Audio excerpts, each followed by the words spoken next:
क्या हो गया?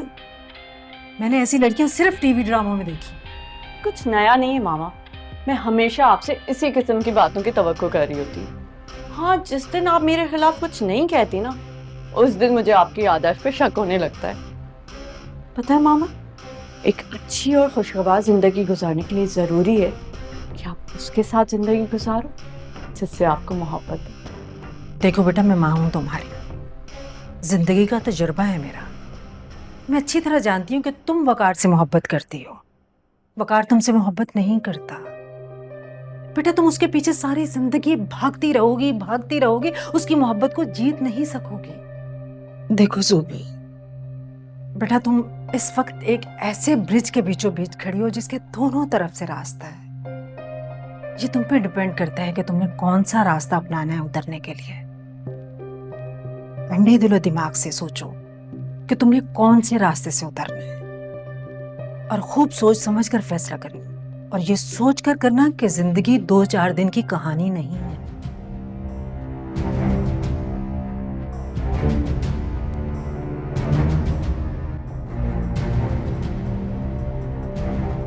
उस वक्त तो तुमने ये कहा था कि वकार तलाक नहीं देगा और कुछ दिनों के बाद वो अपने घर वापस चली जाएगी। आखिर तुम चाहती क्या हो भाई? तुम्हारी तो कुछ समझ नहीं मुझे आती। कभी कुछ कहती हो, कभी कुछ कहती हो। तुम्हारी इन बातों से यही जाहिर होता है कि तुमने इस बात को ना गुड्डे गुड्डी का खेल बना रखा है। अरे तुम्हें फरमान ने भी कहा कि वकार विरसा को तलाक दे रहा है, उसे घर से निकाल रहा है, लेकिन तुम दोनों माँ बेटी ने ना उसे जुटला दिया। वकार ने मेरी बेटी को तलाक नहीं दी। आप क्यों चाहती हैं कि मेरी बेटी को तलाक दे दे वो? अरे जिस तरह से वकार ने हमारी बेटी को हाथ से पकड़ के घर से बेदखल कर दिया, उसके बाद भी तुम ये चाहती हो कि वो तलाक नहीं देगा? ये सरासर तुम्हारी खुशफहमी है।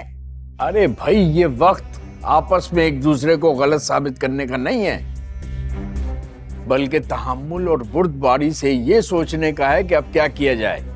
क्या उस शख्स के तलाकनामा भेजने का इंतजार किया जाए या फिर हमें खुद से कोई कदम उठाना चाहिए? क्या मतलब है भाई साहब, आप किस किस्म का कदम उठाने की बात कर रहे हैं? देखो मंसूर, मैं कोई भी कदम तुम्हारी मर्जी के बगैर हरगिज नहीं उठाना चाहता। अगर किसी खानदान में इस किस्म का कोई वाकया रूनुमा हो जाता है तो खानदान के बड़े मिल बैठ के उसका हल निकालने की कोशिश करते हैं। अरे अब्बा, चाचू यही तो कह रहे हैं। किस किस्म की कोशिश की बात कर रहे हैं आप? जरा खुलकर बताएं ना। देखो मंसूर, वकार का बाप तो एक नंबर का नामाकूल आदमी है, उससे बात करने का तो कोई फायदा है नहीं। लड़के से बात की जा सकती है। इस बात को करने से बात बनने की कोई सबील निकल सकती है। मेरा नहीं ख्याल भाई साहब, मेरा नहीं ख्याल कि उससे भी बात करने का कोई फायदा होगा। तो फिर क्या चाहते हो तुम? हमें क्या करना चाहिए? तलाक का मुतालबा जी, और कोई हल नहीं। जिस किस्म के वो लोग हैं उनसे कोई अच्छाई या भलाई की उम्मीद तो रखी नहीं जा सकती, और वैसे भी मैं उनके साथ कोई रिश्ता नहीं रखना चाहता। और फिर मेरी बेटी घर वापस आ गई है, अल्लाह अल्लाह खैर सल्ला। क्या वो मान गई है? अगर ऐसा है तो मुझे तुम्हारे भाई को मजीद टॉर्चर करने की जरूरत नहीं है। जिस तरह की मुझसे डोज देकर आई हो ना, मुझे पूरा यकीन है अगर उसमें जरा सी भी अकल हुई ना, वकार के पीछे अब नहीं जाएगी। मामा, डैड, मैं जा रही हूँ वकार के घर। हारिस मामू ने आज मुझे डिनर पे इनवाइट किया है। हाँ अच्छा, तो जाओ बेटा, एंजॉय कर। Okay, bye. बाय। इस लड़की में तो रत्ती बराबर अकल नहीं।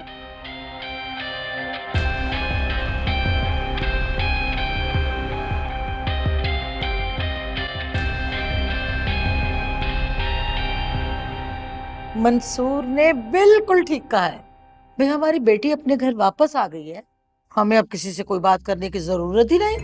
बिल्कुल दुरुस्त कह रहे हैं चाचू आप। कोई फायदा नहीं है बात करके, उल्टा बेइज्जती का डर है। वैसे भी हम लड़की वाले हैं, वो लड़के वाले हैं, और इज्जत और शर्म तो उनको छू कर भी नहीं गुजरी।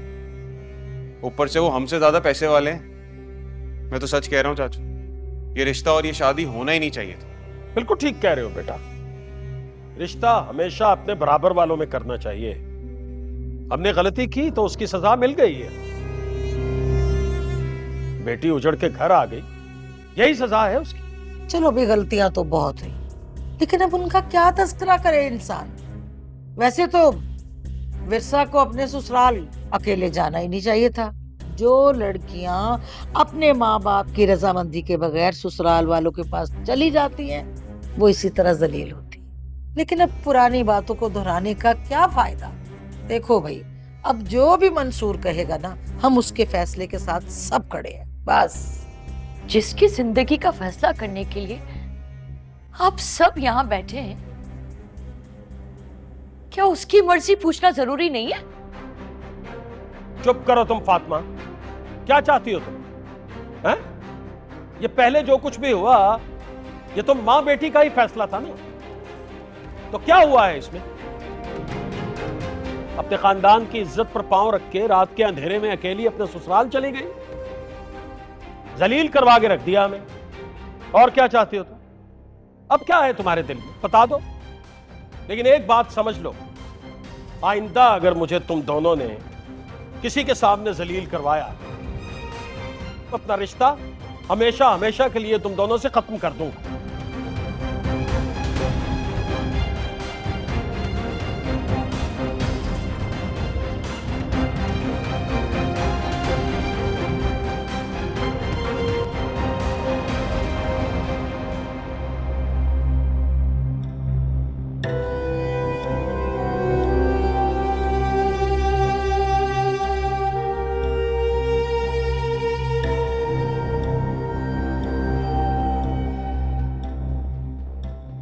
मंसूर मेरे भाई, हालात चाहे जैसे भी हों और तुम कोई भी फैसला करो, अपने भाई को अपने साथ खड़ा पाओगे। जी भाई साहब।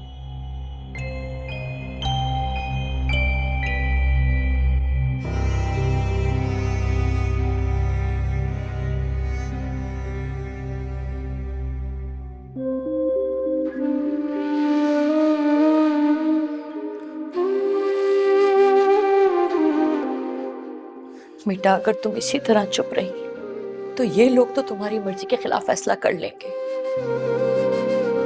तो फिर मैं क्या करूं अम्मी? कौन सी मर्जी मेरी, क्या कहूं? पहले बुआ बहुत दिल दुखा चुकी हूँ, मजीद कुछ कह के उनके दिल से बिल्कुल ही नहीं उतरना चाहती। तब तो दुश्मन जो चाहते उसे होने से तो कोई नहीं रोक सकेगा। आप क्या सोच रही हैं, क्या होने वाला है? अगर आप ये चाहती हैं कि मैं अब्बू से जाके रिक्वेस्ट करूं कि वो वकार के पास तलाक का मुतालबा लेके ना जाएं, जबकि इससे कई ज्यादा डर मुझे इस बात का है कि कहीं वकार तलाक के कागजात खुद ना भिजवा दे। अगर उन्होंने ऐसा किया तो मैं क्या करूंगी, कहाँ जाऊंगी? मेरी किसी भी बात की अब्बू के सामने क्या अहमियत रह जाएगी?